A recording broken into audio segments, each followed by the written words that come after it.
Senhor? Amém. Que clima agradável aqui, irmãos. Glória a Deus. Já pude sentir a presença de Deus aqui.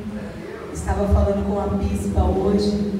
Estou com uma pequena limitação na voz devido a esse tempo seco. E a gente não pode parar, né, irmãos? Então eu quero louvar a Deus, irmãos. Quero magnificar a Deus pela vida da bispa Mari, pela vida do pastor. É aquele tipo de pessoa que a gente não precisa conhecer para amar. O Espírito Santo testifica. Ela falou que ouviu falar de mim, mas eu também ouvi falar muito bem de você. Glória a Deus. Temos muitas amigas em comum, e glória a Deus que o reino nos proporciona essa junção, né, de amizades e propósitos. Eu também quero magnificar a Deus nessa noite, irmãos. Com todo respeito aos homens aqui presentes, esse gato que me acompanha aqui, ó, esse lindo, esse moreno alto, bonito, 1,87 m, Deus olhou do céu e disse: é teu, minha filha, tudo isso é teu. É meu namorado, é minha esposa, é meu companheiro, é meu pastor, é pai dos meus filhos e meu companheiro há 17 anos. Eu louvo a Deus porque é um companheiro assíduo e é um intercessor que eu não abro mão de estar ao meu lado. Abra comigo a sua Bíblia no livro de Lucas, capítulo 22. Deus é fiel.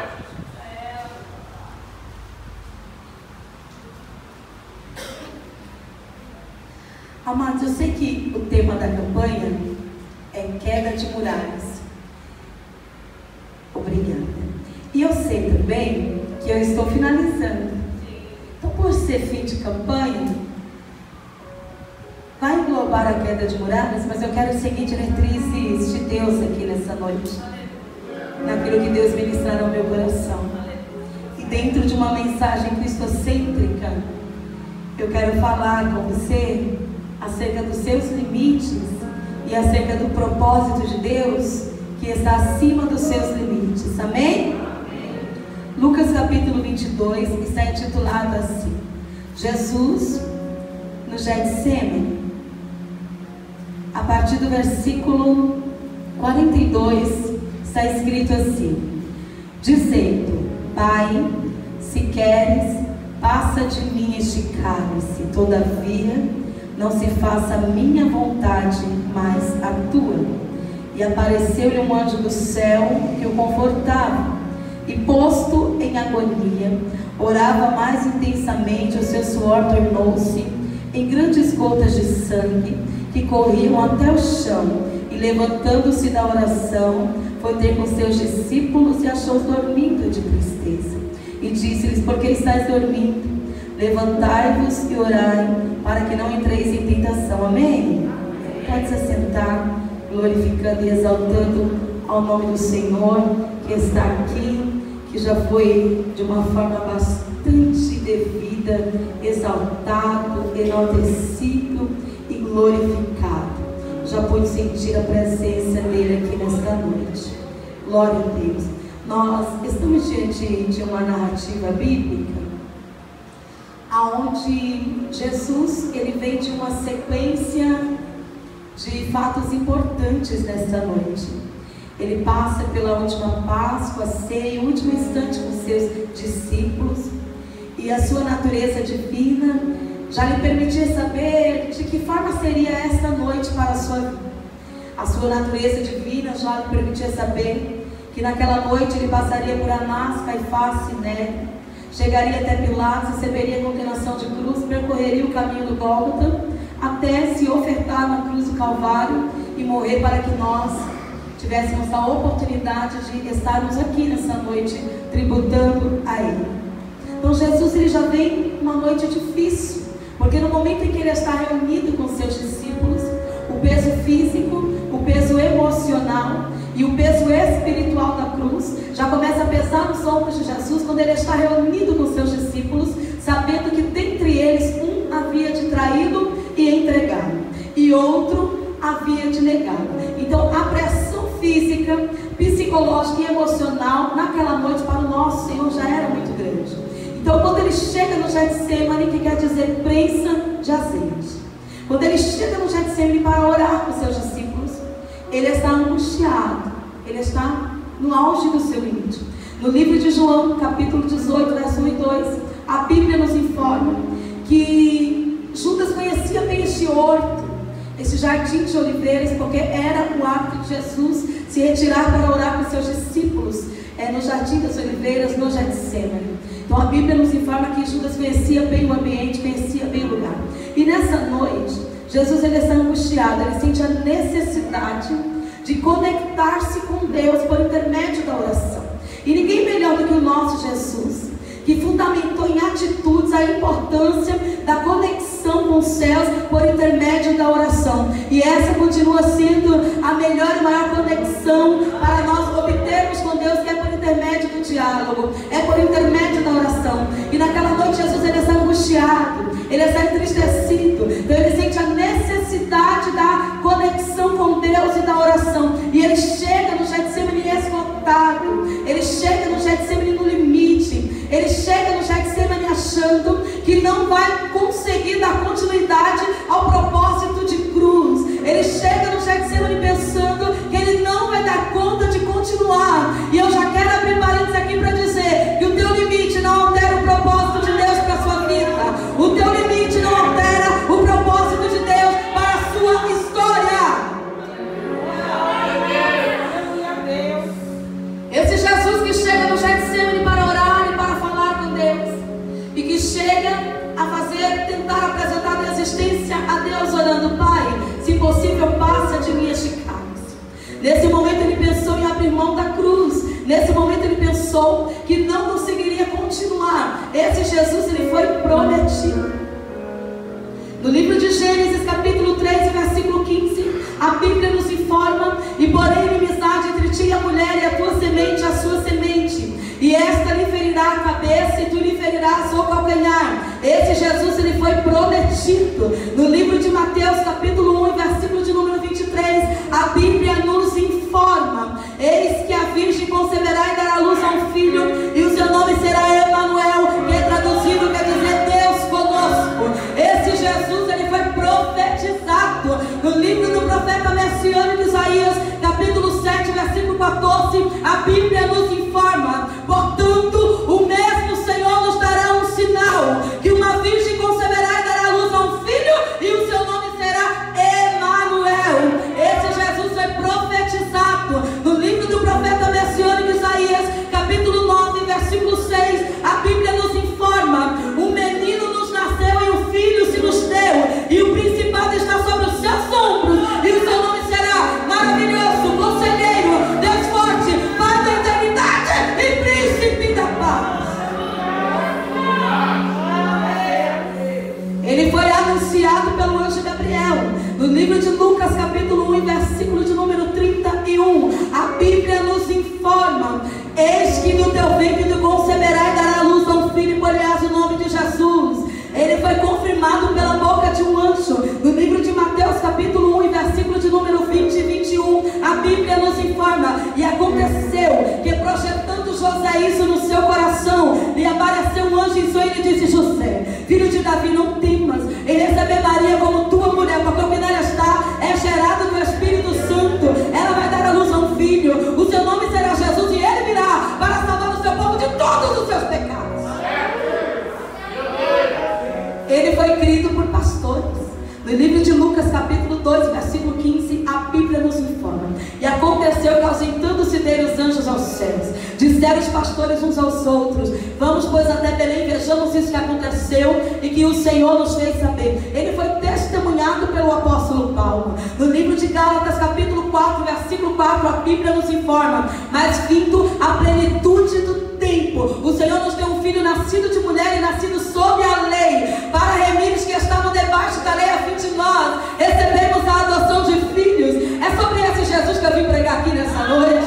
É o Jesus que foi prometido, que foi profetizado, que foi testemunhado, que foi anunciado, que foi crido e que está aqui neste lugar.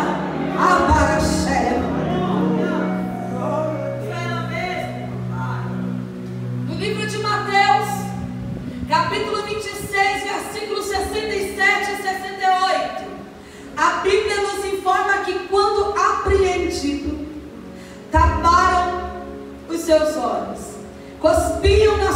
face. Batiam no seu rosto e pediam para que ele adivinhasse ou profetizasse quem lhe estava cuspindo, quem lhe estava batendo. No livro do profeta messiânico Isaías capítulo 50 e versículo 6, a Bíblia nos informa que ele não escondeu o seu rosto dos custos.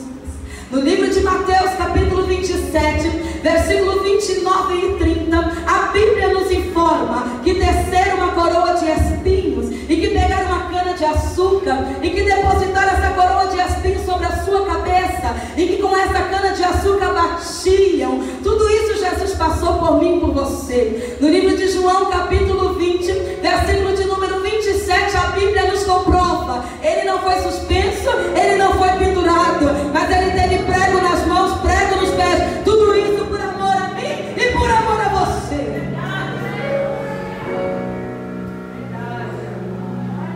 Angustiado, limitado, triste, sabendo que aquela noite seria dificílima, ele chega no Getsemane e mesmo no mais estado de profunda angústia, ele vai orar. Mesmo limitado, ele vai orar. Pensando que não vai dar conta, ele vai orar, vai se conectar com Deus. E é interessante que neste cenário ele convoca, porque ele está angustiado. Nessa noite Jesus está precisando de suporte. Como eu e você muitas das vezes, nós precisamos de suporte. Ele convoca 3 discípulos queridos, amigos, mais chegados, para estarem com ele neste momento da oração: Pedro, Tiago e João. E a Bíblia nos informa que por 3 vezes Jesus regressa. Ele faz a convocação para que esses discípulos orem com ele. Ele pede: ore comigo, vigiem comigo, para que não entres em tentação. Naquela noite Jesus precisou do suporte. Ele precisou da mão estendida amiga. E por 3 vezes ele regressa. E ele encontra esses discípulos adormecidos. Mesmo ele convocando, ele encontra esses discípulos dormindo. Mas aí no versículo 43 do capítulo 22 que lemos, eu quero trazer assim a forma linda e atuante que o nosso Deus trabalha na vida de quem chega no seu limite. Ele trabalha de uma forma extraordinária na vida daquele que está vulnerável, na vida daquele que está sensível, porque ninguém melhor do que Deus para conhecer a nossa mais profunda vulnerabilidade. Ele sabe onde está a nossa deficiência, ele sabe onde está a nossa sensibilidade, mas ainda assim o seu poder restaurador atua na nossa vida. E nós não podemos executar, é que as mãos de Deus atuam para executar por mim e por você. Versículo 43 do capítulo 22 que lemos, a Bíblia nos informa que quando Jesus ele está orando, Deus envia um anjo do céu para confortá-lo. Aleluia, oh glória. Faltou o suporte dos amigos, faltou a assistência esperada, faltou o suporte almejado, faltou o suporte convocado, faltou o suporte que foi notificado: vem, ore comigo, vigie para que não entres em tentação. Mas não tem problema, amigos falham, amigos frustram, amigos decepcionam, amigos deixam de comparecer em momento oportuno, mas o céu não deixa de comparecer. E eu já quero abrir parênteses aqui nessa noite para dizer que se faltar suporte na terra, não vai faltar o suporte do céu.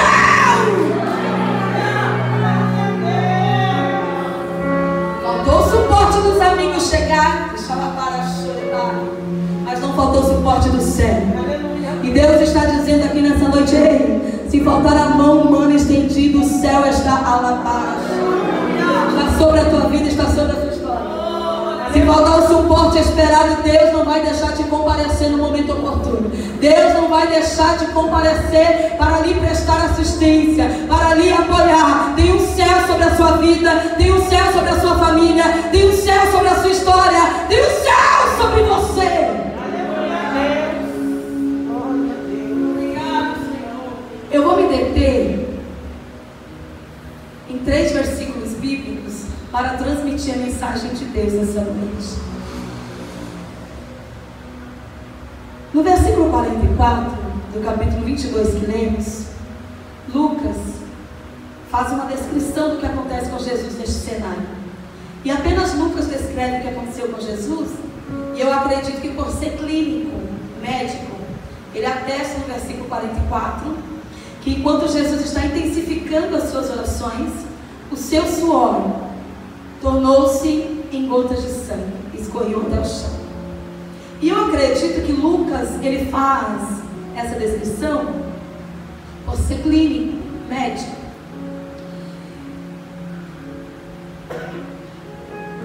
Me desculpe se algumas vezes eu precisar tossir.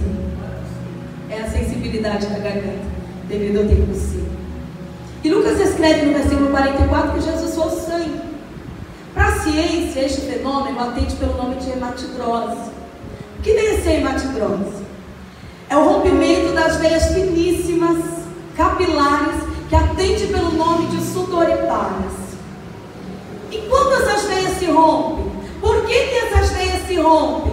E o que acontece quando o indivíduo ele é acometido por este fenômeno hematidrose?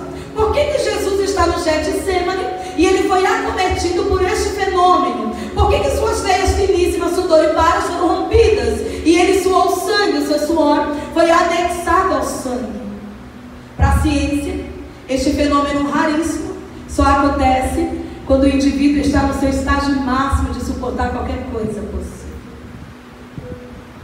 Não está aguentando mais, chegou no limite, está esgotado fisicamente, está debilitado, está desidratado, está sentindo dores no corpo físico, está emocionalmente abalado, psicologicamente esgotado. Jesus chegou no Getsemane quebrado, ele chegou no Getsemane no limite, ele chegou no Getsemane sentindo dores horríveis no corpo físico, na alma, psicologicamente abalado. Foi assim que ele chega e convoca os seus discípulos para estarem com ele em oração. Quando Jesus ele ora a Deus dizendo: Pai, se possível, passa de mim este cálice. Ele não está bem, ele está pensando que não vai dar conta. Ele pensou neste momento em desistir da cruz. No momento que ele ora, e se foi necessário Deus enviar um anjo do céu para confortar Jesus, é porque ele não estava bem. Se precisou de apoio, é porque não estava bem. Se precisou de conforto, é porque não estava bem. Se precisou que Deus enviasse um anjo do céu para estar ali com ele naquele momento,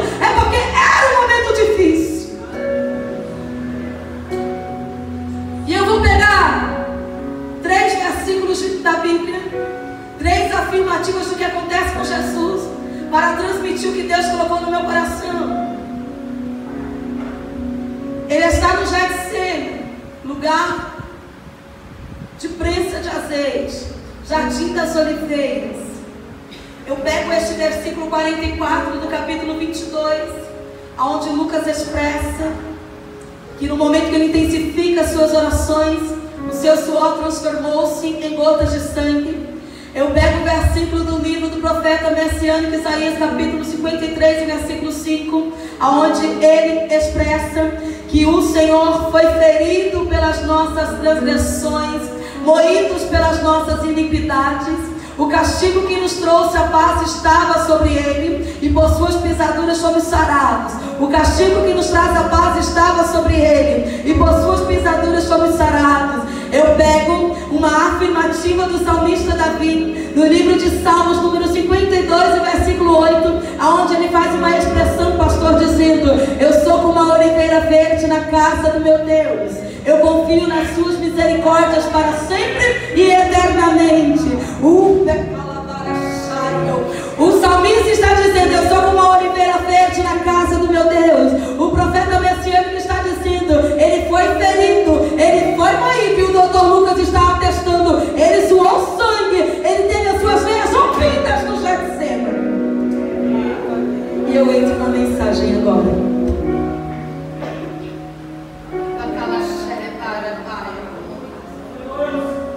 E eu quero transmitir para a igreja que Deus transmitiu para mim por intermédio desta palavra, para nós entendermos o que está acontecendo com Jesus. É interessante que ele está neste horto, nesse jardim de oliveira, e eu quero transmitir para a igreja algumas características da oliveira nesta noite, para nós entendermos toda essa avaliação do Dr. Lucas, do profeta Isaías, E por que Davi faz essa afirmativa? Eu sou como a oliveira verde na casa do meu Deus. Todos sabem que o fruto que a oliveira produz chama-se azeitona. Eu particularmente gosto e muito. E eu vou fazer a apresentação nessa noite de algumas características deste fruto, algumas características dessa árvore, para nós entendermos a avaliação do Dr. Lucas, quando ele diz que Jesus é cometido por este fenômeno hematidrose. Por que Isaías está dizendo que ele foi moído e ferido? E por que Davi está se comparando a uma oliveira verde? Compreendendo o que eu vim apresentar aqui nesta noite, todos sairemos dizendo: eu quero ser como uma oliveira verde na casa do meu Deus. A oliveira produz um fruto chamado azeitona. E a azeitona, o caroço da azeitona, só pode ser plantado na terra depois de mortificado. Ele só pode ser plantado na terra depois de estar totalmente morto. E este período de mortificação, ele é aproximadamente tem a durabilidade de 6 meses. Somente depois desse período de 6 meses, em que o caroço da azeitona morre, mortificado completamente, é que ele pode ser plantado na terra. Porque se ele não morrer, ele não vai viver. Se ele não morrer, ele não vai crescer. Se ele não morrer, ele não vai prosperar. Se não morrer, não vai evoluir. Se não morrer, não vai desenvolver. Se não morrer, não vai avançar. Então, para avançar, evoluir, prosperar, crescer, ele precisa morrer. Depois de morto, vai viver. Só pode ser plantado na terra depois de morto. Porque se não estiver morto, não tem evolução. Se não estiver morto, não tem crescimento. Se não estiver morto, não tem raiz estruturada. Não tem raiz tratada. Não tem raiz preparada para suportar ventos, tempestades, mau tempo. Precisa morrer para viver. Porque ele vai descer. E depois de descer, ele vai subir. Mas para subir, tem que descer. E tem que descer morto. Porque depois de morto ele vai subir. Mas primeiro tem que morrer. E depois que morto ele vai descer. Para depois subir. Porque o processo é de baixo para cima. É de dentro para fora. Primeira característica: tem que morrer para viver. Tem que estar morto. Alabar a charada. Agora ele é plantado na terra. Vai tomando nota aí. Primeira característica: morrer para viver. Segundo, vai ser plantado na terra. Vai passar por um período de crescimento interno. É lá embaixo.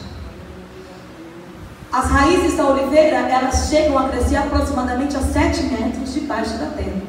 Depois que o caroço é morto e ele é plantado, ele vai começar a progredir de uma forma gradativa, porém contínua. E as raízes da oliveira, elas vão começar a crescer. E crescendo lá internamente, elas vão ser preparadas, estruturadas para suportar tudo que tiver que suportar quando ela brotar no solo. Então a segunda característica da oliveira é raízes preparadas, raízes estruturadas, raízes curadas, as raízes que serão preparadas para crescimento, raízes que serão curadas para evolução, raízes que serão habilitadas para produzir frutos. Ninguém chega produzindo. Para produzir, primeiro tem que morrer, primeiro tem que passar pelo processo das raízes serem curadas, das raízes serem estruturadas, porque para frutificar, a raiz precisa estar fortificada, a raiz precisa estar preparada, a raiz tem que ser estruturada para depois a produção acontecer. Aleluia. Olha, demora para aparecer no solo a oliveira. Porque primeiro é o processo interno, é de dentro para fora. Sabe o processo que não é perceptível à ótica, mas está acontecendo? Sabe o processo que ninguém acompanha, mas ele existiu? Sabe? Um processo que não foi avaliado por ninguém, mas aconteceu. Um processo que ninguém pode olhar, ninguém pode acompanhar, mas ele aconteceu. As raízes foram preparadas, as raízes foram estruturadas. Ninguém está avaliando.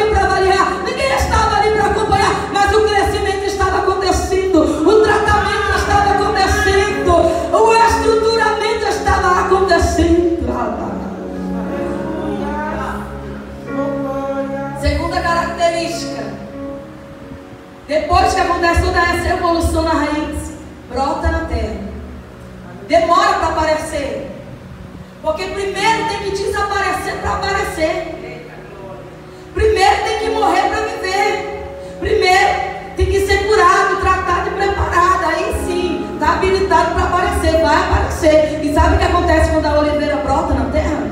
Ninguém mais pisa, ninguém passa por cima, porque é uma árvore de valor. Não veio por vir, não apareceu por aparecer, mas veio para produzir, veio para gerar fruto. O seu fruto é valoroso, o seu fruto é precioso, o seu crescimento é lento, mas ele é contínuo. O seu crescimento não deixa de acontecer. Portanto, quando ela brotar na terra, não veio por vir, não surgiu por surgir, não apareceu por aparecer, mas veio porque morreu, veio porque desceu, subiu porque desceu e apareceu porque desapareceu. Outra característica da oliveira, olha que interessante isso daqui. Ela não depende da condição da terra para apresentar seu crescimento e nem tampouco para gerar frutos. Porque o que ela precisa para frutificar é morrer. O que ela precisa para frutificar é ter raízes preparadas, estruturadas e curadas. Se o caroço da azeitona for plantado em terra plana, vai crescer. Se for no vale, vai crescer. Se for no monte, vai crescer. Se for no meio das pedras, vai crescer. Se a região for montanhosa, vai crescer. Se a terra for plana, vai crescer também. Sabe por quê? Porque este crescimento, ele não está atrelado à forma que a terra está, à condição que a terra apresenta, mas este crescimento está atrelado a raízes que foram preparadas para crescer, estruturadas para crescer, condicionadas para crescer. Outra característica da oliveira, o apóstolo Paulo, no livro de Filipenses, capítulo 4, do 11 ao 13, ele expressa dizendo: eu aprendi a contentar-me com aquilo que eu tenho. Eu aprendi a ter e eu aprendi a não ter. Eu aprendi a ter abundância e eu aprendi a sofrer a escassez. Mas eu posso todas as coisas naquele que me fortalece. O crescimento da oliveira não depende da forma que o tempo está. Se o tempo estiver favorável, ela vai crescer. Mas se o tempo estiver desfavorável, vai crescer também. Se for chuva, vai crescer. Se o tempo for tempestuoso, vai crescer. Mas se o tempo for de sol, vai crescer também. Porque o seu crescimento não depende do tempo. O seu crescimento não está atrelado à condição do tempo, à forma que o tempo está. Se o tempo está favorecendo ou se não está favorecendo. Se o tempo é confortável ou se ele não é confortável. Se o tempo é favorável ou se ele não é favorável. A oliveira foi plantada para crescer. Independente da forma que o tempo estiver, vai crescer. Porque esse crescimento não está atrelado à forma que o tempo está, mas está condicionado a raízes preparadas para crescer em tempo e fora de tempo também.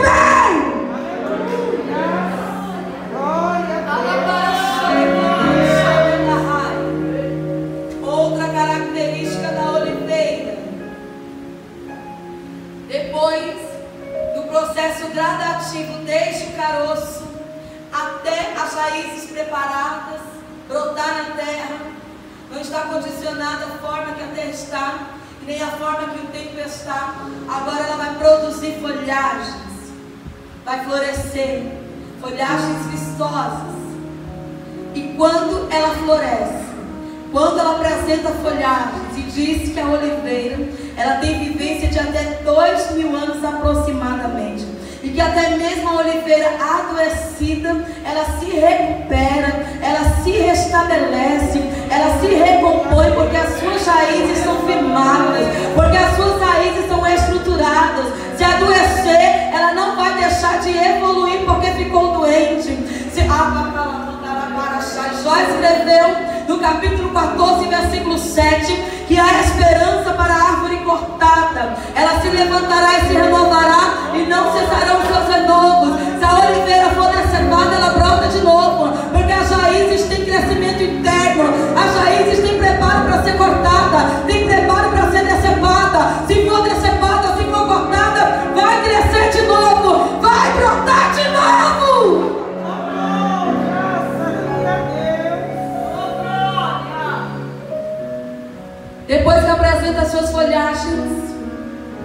sofre ataques terríveis, pastor, de abelhas. As suas folhas são feridas, são danificadas. As folhas são arrancadas. Sabe o que acontece? Foi preparada para ataque também.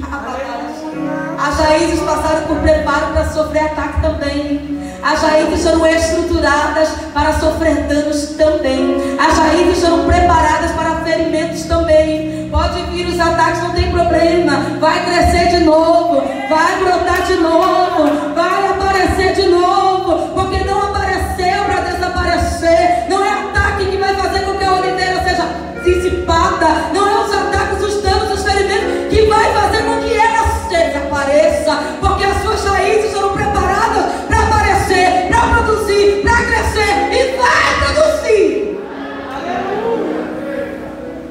Agora, avaliando aqui, o que Davi disse, pastor? Eu sou como uma oliveira na casa de Deus. Aonde as suas raízes foram preparadas, ninguém viu. Aonde as suas raízes foram estruturadas, ninguém acompanhou. Mas o processo existiu. O processo aconteceu. Ele está atestando que ele foi preparado para apresentar crescimento. Que ele ia demorar para aparecer, mas quando ele aparecesse, independente da situação, independente da forma da terra, independente da condição do tempo, independente dos ataques que ele sofreria, ele ia subsistir, porque ele foi estruturado e habilitado para produção, para apresentar crescimento. E Deus está dizendo aqui nessa noite: eu te chamei para produção, eu te chamei para gerar frutos através de você. Agora, depois de todas essas características, terra, tempo, ataques, raiz preparada, está habilitado para a produção, vai produzir, vai gerar frutos. É chegado o tempo, passou por todo o processo necessário, enfrentou todas as etapas, agora vai gerar frutos. A oliveira, ela vai produzir o seu fruto, a azeitona, produzindo o seu fruto. Estes frutos, eles vão passar por um período dividido em 4 níveis, 4 etapas de prensa, de esmagamento. Aí nós vamos entender por que o profeta está dizendo: ele foi ferido pelas nossas transgressões e moído pelas nossas iniquidades. Por que o Lucas está dizendo: ele suou sangue lá no Getsemane? E agora, depois que a oliveira ela produz seu fruto, estes frutos serão colhidos e eles serão depositados em sacos de linho. E será dividido 4 etapas em 4 níveis de prensa. E essa divisão, essa etapa de 4 níveis se dá por 4 vigas de madeira e pedras em suas pontas. As azeitonas, elas sendo colhidas e depositadas em sacos de linho, elas estão habilitadas, porque até para sofrer elas têm que ser habilitadas. Por isso que ela passou por todas essas etapas de morrer para viver, de enfrentar mau tempo, mau terra, ataques, porque ela foi preparada para a produção. Porque ninguém produz da noite para o dia, de uma hora para outra. O processo é gradativo, vai produzir sim, mas vai enfrentar etapas também. E até para ser esmagado, tem que ter preparo. Até para sentir o peso da prensa, tem que haver uma estrutura. Até para sentir os ferimentos, tem que ter preparo para isso, tem que suportar o peso. Você já ouviu dizer, eu acredito que sim, que o processo dói, mas o propósito cura? É basicamente o que vai acontecer com a azeitona. O processo é doloroso, mas o propósito cura, o propósito explica. O processo pode ser doloroso, mas o propósito traz explicação. O processo de Jesus naquela noite foi doloroso, foi tenso, foi difícil, mas o propósito de cruz trouxe a explicação. E glória a Deus por isso que nos deu a oportunidade de nós estarmos aqui nessa noite podendo tributar a Ele. Sendo colhidas e depositadas em sacos de linho, as azeitonas são preparadas para serem prensadas. Vai ser dividido por este processo de 4 madeiras com pedra em suas pontas, e a primeira pedra é deslocada e desce sobre as azeitonas. E o primeiro processo de prensa acontece, elas são esmagadas prensadas. Primeiro azeite extraído, o azeite virgem, azeite que é utilizado na obra do Senhor, porque tudo que é primazia é para o Senhor, é para louvor e adoração ao Senhor. O azeite utilizado como unção na casa do Senhor, primeiro azeite extraído. Agora, as azeitonas que já foram prensadas, machucadas, elas serão prensadas e machucadas por mais uma vez, e a segunda pedra desce sobre elas, e o segundo azeite é extraído, azeite extra virgem, azeite utilizado para alimentação. Agora, as azeitonas que já foram prensadas e esmagadas uma vez, duas vezes, elas serão prensadas e esmagadas pela terceira vez, e a terceira pedra desce, e o terceiro azeite é extraído, o azeite utilizado como combustível para a iluminação de lamparina. Sabe quando você olha para um fruto e dali não tem mais nada para tirar, só tem o sumo, não sai mais nada dali, sabe, pastor? Você olha para um fruto, eu não sei se tem algum baiano aqui, que eu sou baiana.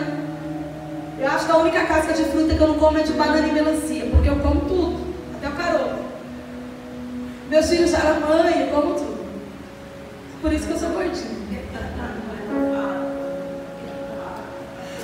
Só tem o sumo, não tem nada para você, não sai mais nada dali. Quem já veio para a igreja assim? Impulsionado, sem ter nada para entregar. Você veio impulsionado pelo Espírito Santo, se sentindo vazio, fraco, desanimado, achando que dali não sai nada. Aí Deus olha para você e diz, vem minha filha que eu vou usar o nada que você trouxe. Vem meu filho que eu vou usar o nada que está aí. Vem vazio que eu vou preencher. Vem fraco que eu vou fortalecer. Vem do jeito que você está, porque eu sou o teu Deus. A quarta pedra desce. Olhando visivelmente dali não sai mais nada. Está colecionando ferimentos, está colecionando cicatrizes. Prensado uma vez, duas, três. A quarta pedra vai descer. Vai sair azeite dali. Olhando visivelmente não sai, mas vai sair. Quando o prensado sai. Aí sabe o que Deus está dizendo nessa noite? Quanto maior for o peso da prensa, maior será a evolução do propósito. Quanto maior for a dor gerada pela aprovação, maior será o propósito que eu vou realizar por intermédio da dor gerada. O último azeite é extraído. Azeite utilizado para fabricar sabão que promove limpeza. O que o salmista está dizendo? O que ele está atestando com essa afirmativa? Eu sou como a oliveira verde na casa do meu Deus. Ele está afirmando, machucado, muitas das vezes prensado, mas não vou deixar de produzir. Ferido, mas produzindo. Machucado, mas produzindo. Sentindo dor, mas produzindo. Sofrendo, mas produzindo. Chorando, mas produzindo. Sentindo a prensa descer, mas em produção. Produzindo azeite que glorifica e exalta a Deus. Produzindo azeite que promove alimento para a vida de alguém. Produzindo azeite que promove combustível para a vida de alguém. Produzindo azeite que promove limpeza para a vida de alguém.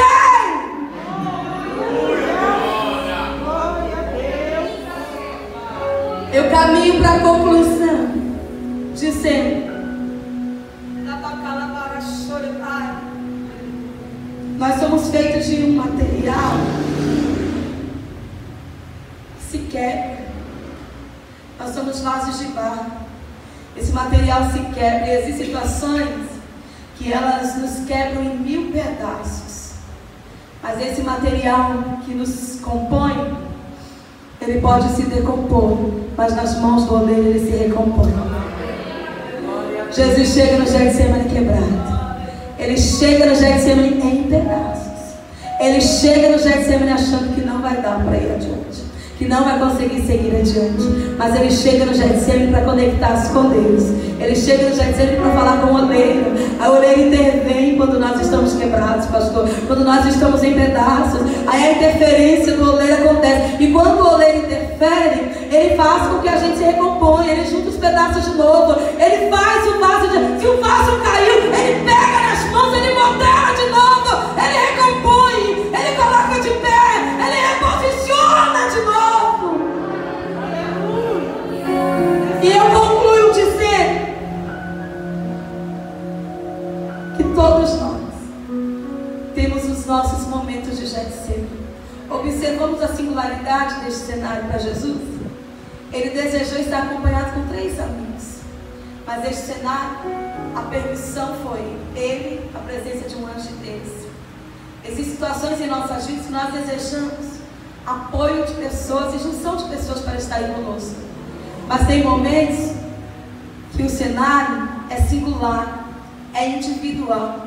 E a particularidade do Getsemane é muitas das vezes eu, Deus e a minha vulnerabilidade. É você, Deus e a sua vulnerabilidade. Eu estive conversando com algumas pessoas para que eu pudesse compreender o que está acontecendo com Jesus neste cenário, para que eu pudesse entender o que Jesus sentiu, porque além de tudo o peso físico, emocional e espiritual, porque o peso físico, porque ele estava sentindo já na carne tudo que ele padeceria naquela noite. O peso emocional, porque ele já sabia que 2 discípulos que o acompanhavam, que estavam sempre ao seu lado, iriam traí-lo e negá-lo, um traí-lo e outro negá-lo. E o peso espiritual, porque ele carregaria nos seus ombros o pecado de toda a humanidade. Ele já está padecendo naquela noite, e exatamente neste cenário não lhe foi permitido ser acompanhado, não foi lhe permitido ter pessoas para lhe dar o suporte. E Deus está dizendo aqui nessa noite: ei, existem situações que é você e Deus e a sua limitação, é você, Deus, e a sua vulnerabilidade, é você, Deus, e aquilo que lhe faz ter desejo de parar, aquilo que lhe faz ter desejo de desistir. Aí Deus